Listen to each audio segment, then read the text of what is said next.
J'entends ta douce voix, Jésus, je viens à toi, je viens au serveur l'avènement dans le sang de la croix.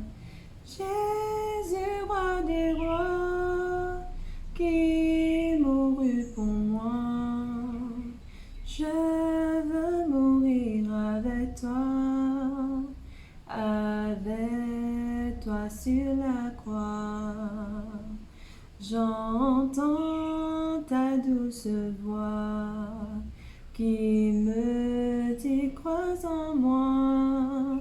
Je crois, Seigneur, soutiens ma foi. Tiens-moi près de ta croix. Jésus, roi des rois, qui mourut pour moi, je veux mourir avec toi sur la croix. J'entends ta douce voix, elle pénètre en moi et me dit d'aimer comme toi, de l'amour de la croix. Jésus, roi des rois, qui mourut pour moi, je veux mourir avec toi sur la croix. J'entends ta douce voix, toi qui mourus pour moi. Seigneur, que je m'unisse à toi dans ta mort par la foi. Jésus, roi des rois, qui mourut pour moi, je veux mourir avec toi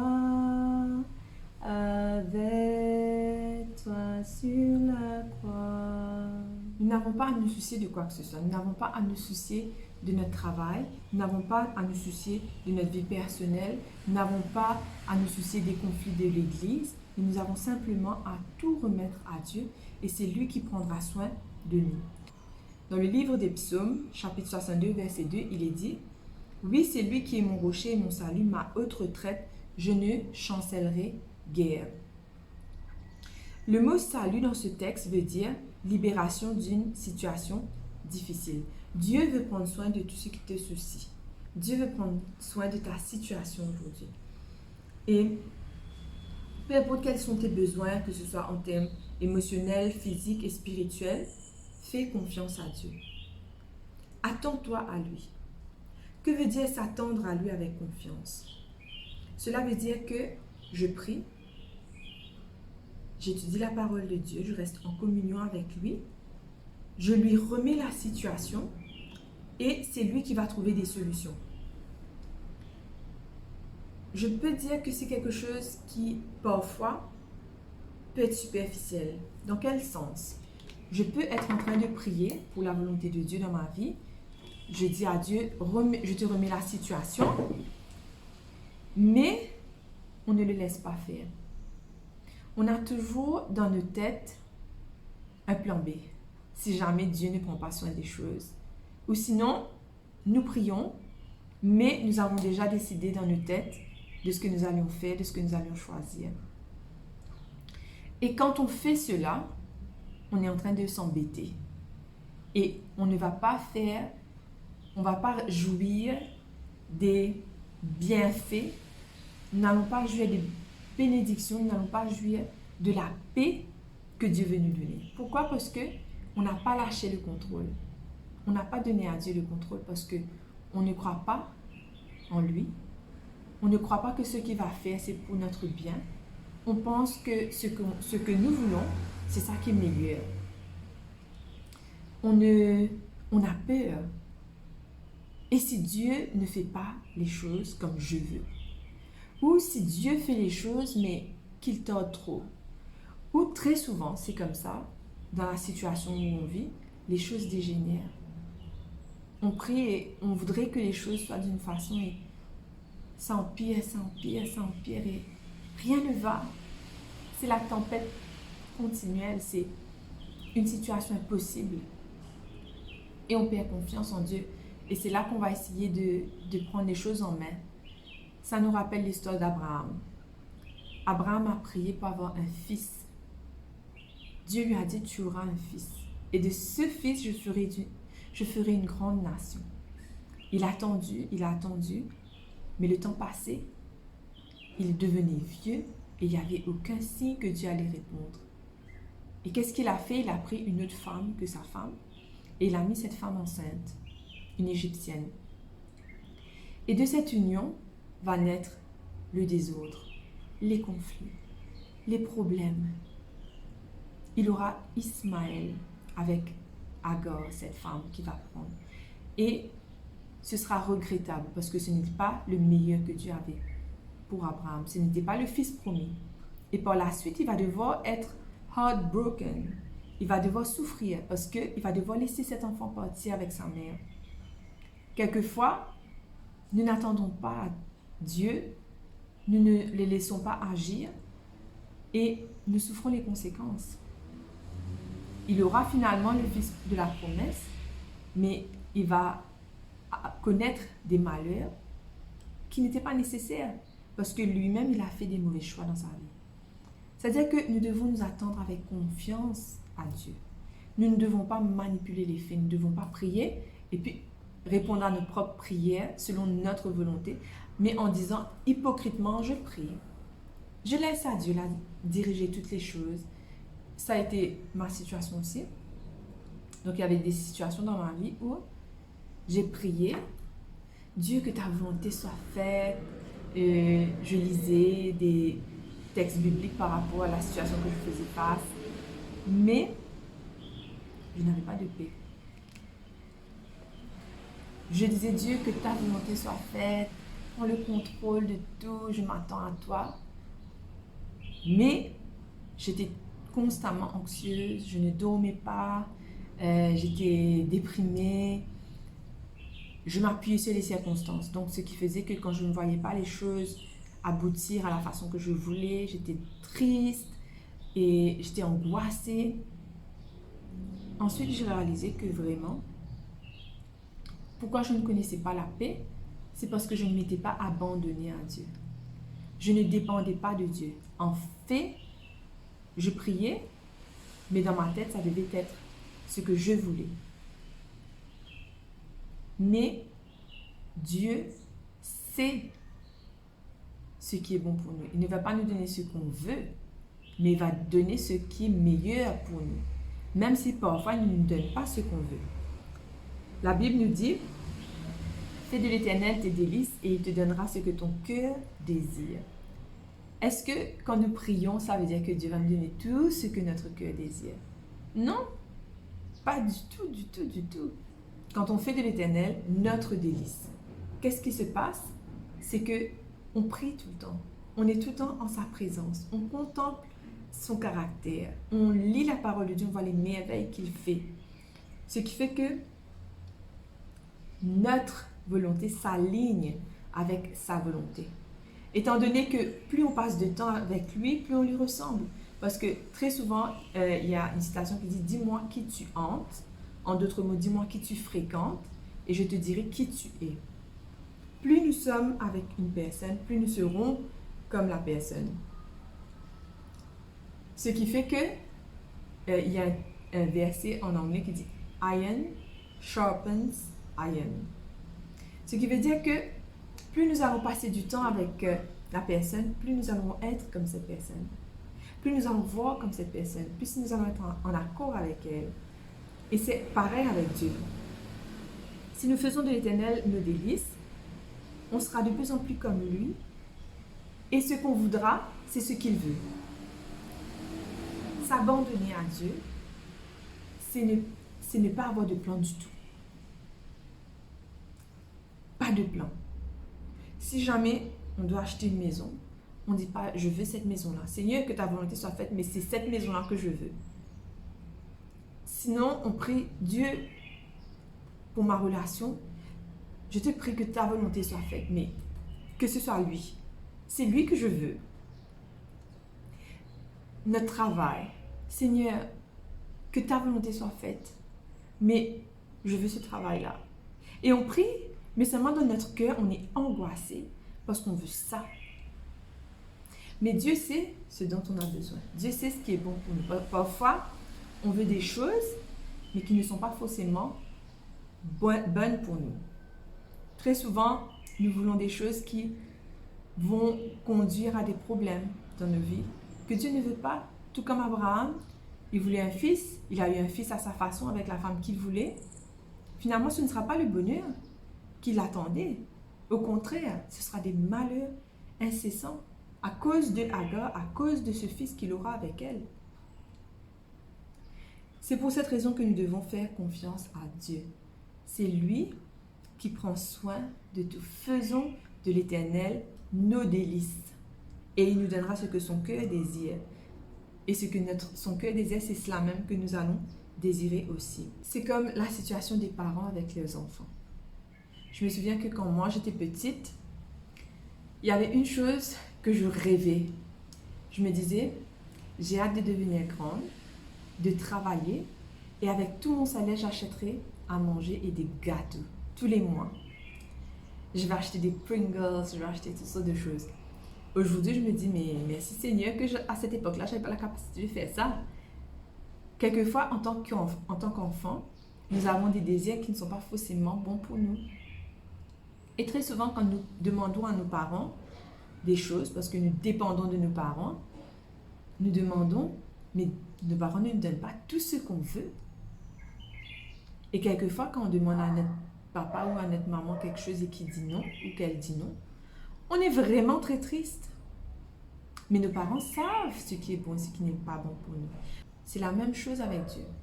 Il sait ce qui est bon et ce qui n'est pas bon pour nous. C'est pour ça que nous devons lui faire confiance. Si jamais nous voulons un travail, nous ne devons pas avoir en tête un travail spécifique.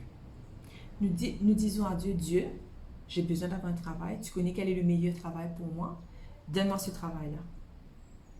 Si jamais nous voulons aller à l'université pour étudier, Seigneur, montre-moi quelle est l'université où je dois aller. Dans une relation, si jamais on veut avoir quelqu'un, si on se sent seul, on ne doit pas dire, Seigneur, est-ce que c'est lui, est-ce que c'est elle? Non.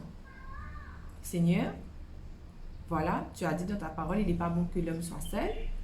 Tu sais qui est le meilleur pour moi, qui est la meilleure pour moi. Envoie-moi cette personne. Et on s'attend à lui. On ne fait rien. On le laisse répondre à sa façon. Et je peux vous dire que quand il va répondre, ce sera clair.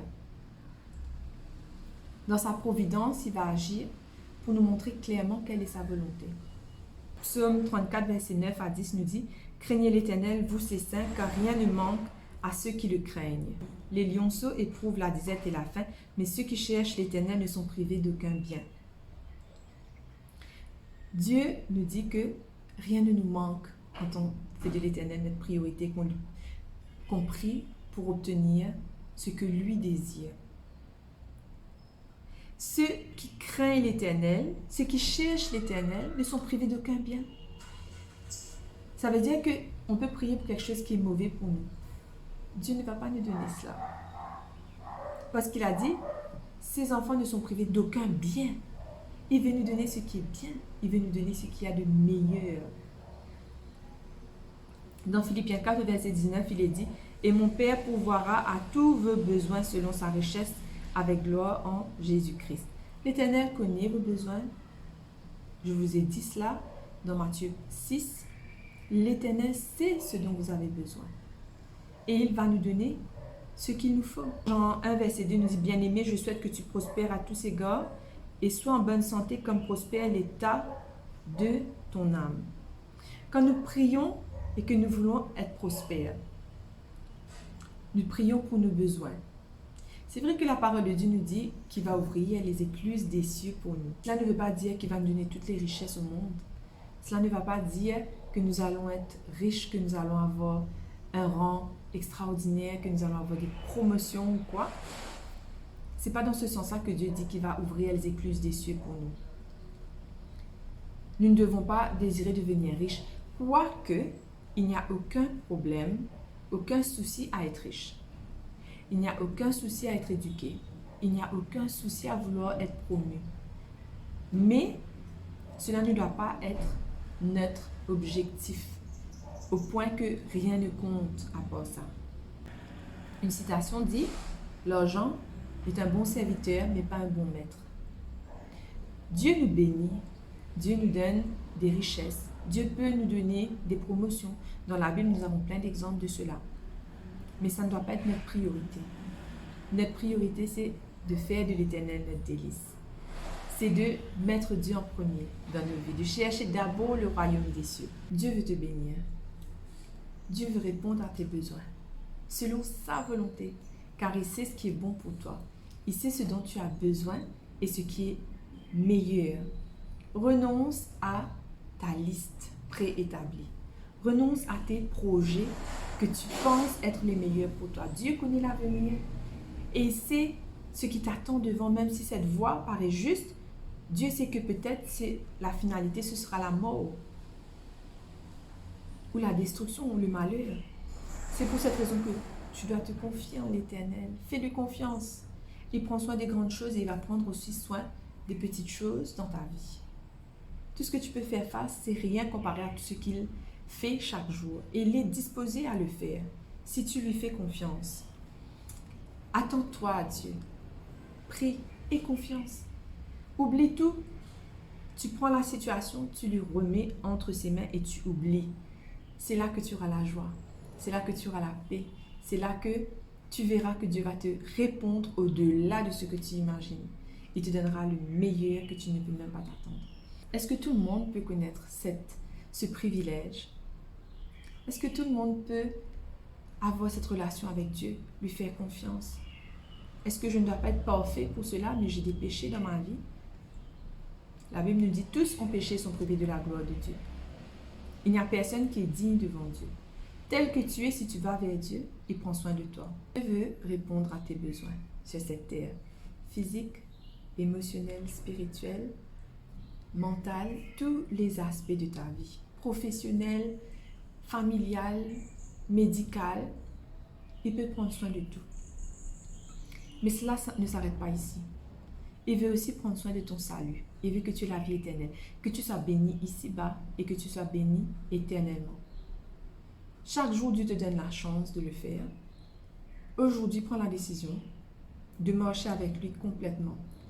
Pas seulement quand tu es dans des problèmes, pas seulement quand tu as besoin de quelque chose, parce que Dieu n'est pas un guichet automatique.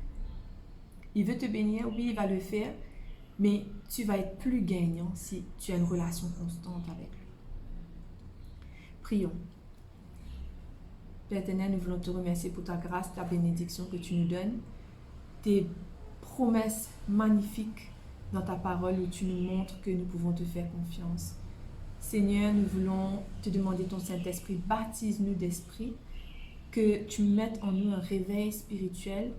Nous voulons te prier, Seigneur, afin que tu nous aides à dépendre de toi, de ta providence, quand nous savons que tu veux le meilleur pour nous, que tu vas prendre soin de tout ce dont nous avons besoin.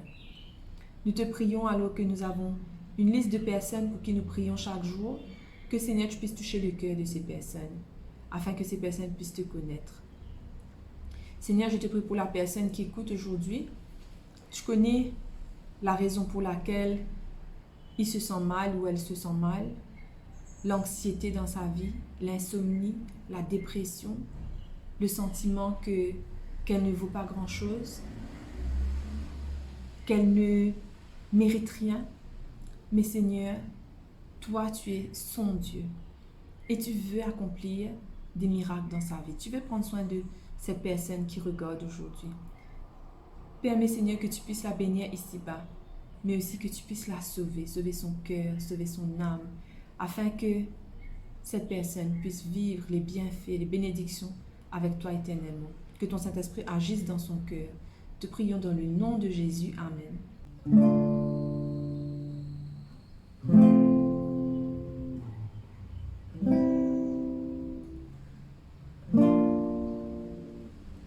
Here I am, down on my knees again, surrendering all,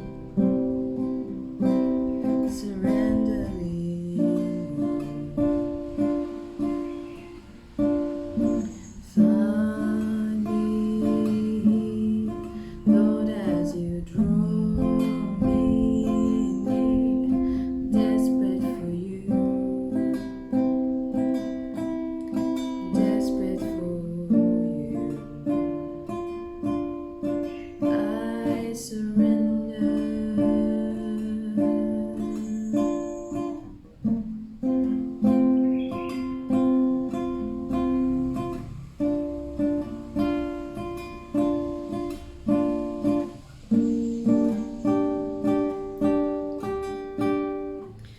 Drench my soul, His mercy and grace unfold, hunger and thirst, hunger and thirst.